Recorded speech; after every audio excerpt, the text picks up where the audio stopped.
Bonjour, bienvenue dans la série sur la relativité. Nous allons maintenant donc voir le paradoxe de Céleri. Alors revenons à l'effet Sagnac, où on envoie l'objet tournant, envoie un rayon lumineux de chaque côté du cercle, qui fait un tour, et il est rattrapé par des rayons avant l'autre. Dans le référentiel tournant, K', l'observateur y est immobile. Les rayons mettent un certain temps pour faire le tour, et en connaissant le rayon du cercle, on en déduit la vitesse du rayon lumineux. On calcule très facilement que la vitesse d'un rayon lumineux est donnée par C plus oméga R, et V2 égale C moins oméga R, c'est-à-dire V1 égale C plus V, la vitesse de l'objet, V2 égale C moins V. Plus une certaine correction éventuelle due à la dilatation du temps que nous avons négligée ici. Augmentons le rayon du cercle.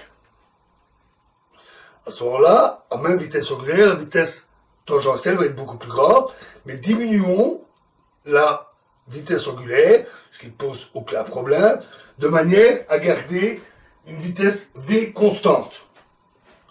Il est clair que ces relations restent valables.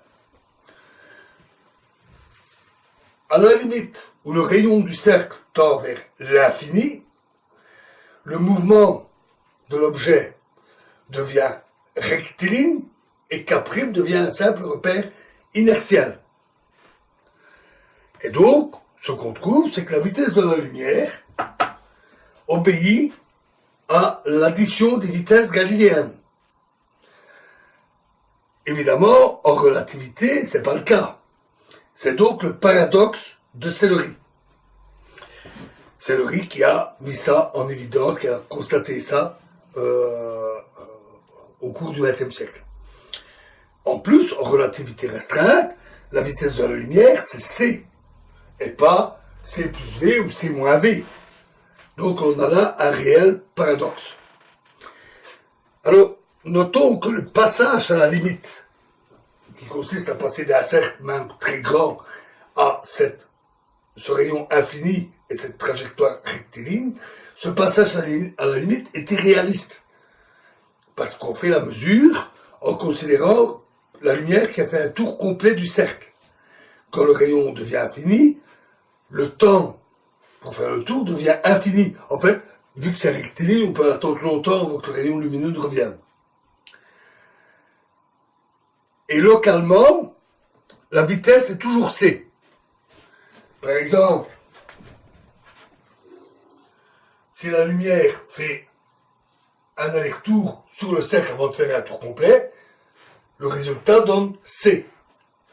Et toute mesure locale que l'on peut faire, y compris dans des référentiels tournants, en mesurant par exemple la longueur d'onde et la fréquence de la lumière, donne toujours C.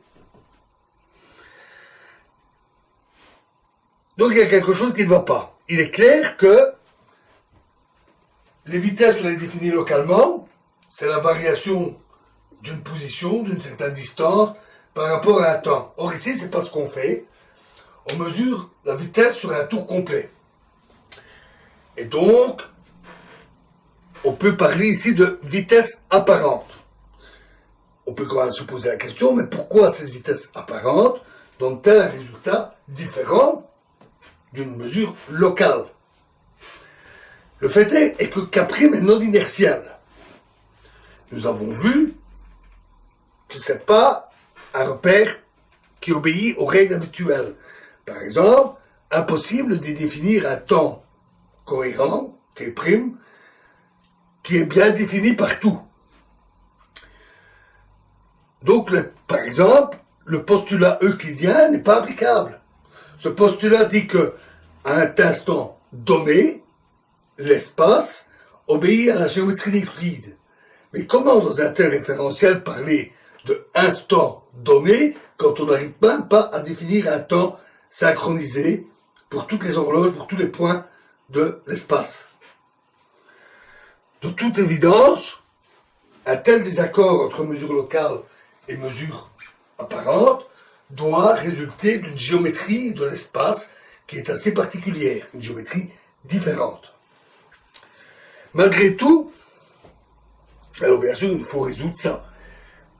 Malgré tout, cet étrange résultat a incité certains, et en particulier Sellery, à essayer de changer la synchronisation dans un repère. On prend donc deux repères, K, K', inertiels, cette fois-ci, pas spécialement en rotation, des repères inertiels, et on choisit un repère K de référence, bien précis. On fait un choix arbitraire. Et on définit de nouvelles coordonnées dans K', T bar prime égale à T', la coordonnée qui serait normalement définie comme relativité, plus V sur C carré, fois X', fois gamma. Oh, notons le facteur gamma, il vient en fait du fait que dans le calcul précédent, nous avions négligé la dilatation du temps. Ici, on en tient compte dans la définition générale. Et X bar prime est gardé égal à X'. Et un tel choix conduit à des vitesses qui respectent l'addition des vitesses galiléennes. Ce qui peut être séduisant pour quelqu'un qui trouve la relativité déroutante, par exemple, et qui voit ce paradoxe et qui dit « Ah, ben oui ». Mais en fait, cette synchro a des défauts. Tout d'abord, elle ne respecte pas le principe de relativité, qui, nous l'avons vu, est un principe logique. On choisit un repère K comme étant un repère absolu, et en plus, le choix du repère absolu est arbitraire.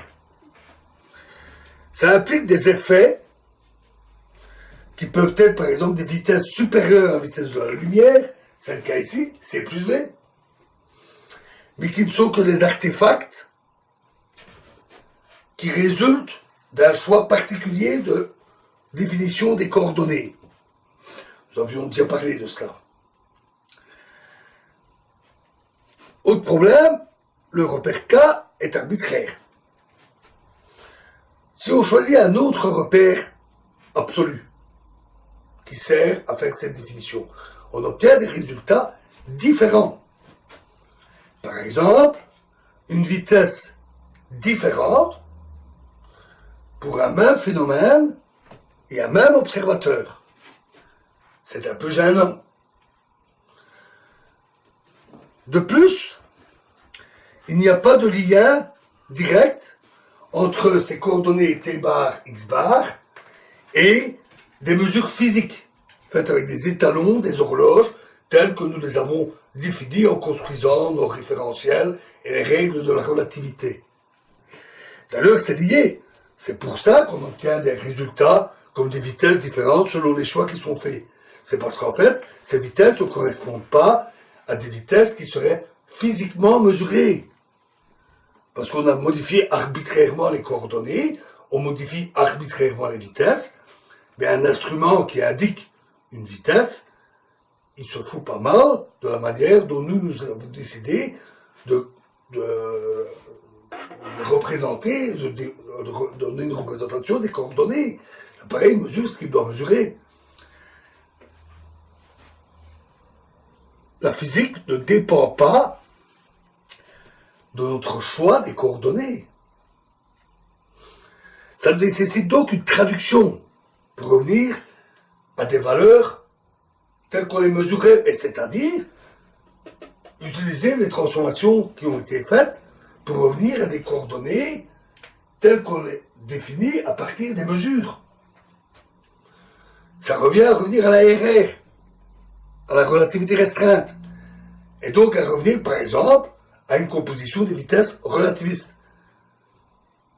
La conséquence, c'est que ce choix, en fait, il est inutile.